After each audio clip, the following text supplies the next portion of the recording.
दिवाळीच्या तोंडावर एसटी कर्मचाऱ्यांकडून आंदोलनाची हाक देण्यात आली आहे। या पार्श्वभूमीवर आज दुपारी 1 वाजता सह्याद्री अतिथीगृहावर उपमुख्यमंत्री एकनाथ शिंदे आणि परिवहन मंत्री प्रताप सरनाईक यांच्या उपस्थितीमध्ये महत्त्वाची बैठक होणार आहे। बैठकीत तोडगा न निघाल्यास संघटनांनी तीव्र आंदोलन करण्याचा इशारा दिलाय।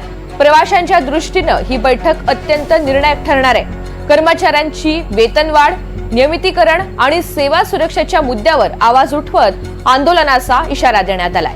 त्यामुळे आजच्या बैठकीमध्ये काय चर्चा होते आणि तोडगा निघतो का हे पाहणं महत्त्वाचं असेल।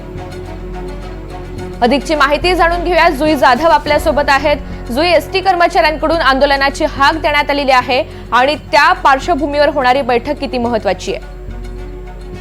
अगदीच ऋतुजा, आपण पाहतोय दिवाळी हा सण अवघ्या काही दिवसांवर येऊन ठेपला आहे आणि ऐन दिवाळीच्या तोंडावर एसटी कर्मचाऱ्यांनी आंदोलन पुकारलं आहे। एसटी कर्मचाऱ्यांच्या प्रलंबित थकीत 4,000 कोटी रुपयांपेक्षा जास्त रक्कम मिळावी यासाठी वेगवेगळ्या 18 संघटनांनी आज आंदोलन करायचं ठरवलं आहे। आंदोलनाचं हत्यार या सर्व संघटनांनी उचललं आहे। मात्र आज जर आपण पाहिलं तर मग दुपारी 1 वाजता सह्याद्री अतिथीगृहावर उपमुख्यमंत्री एकनाथ शिंदे आणि परिवहन मंत्री प्रताप सरनाईक यांच्यासोबत एक बैठक लावण्यात आली आहे एसटी कर्मचाऱ्यांची। आणि या बैठकीमध्ये एसटी कर्मचाऱ्यांच्या धरणे आंदोलनावर चर्चा केली जाणार आहे आणि त्यांच्या ज्या मागण्या आहेत त्या मागण्यांवर विचार देखील केला जाणार आहे।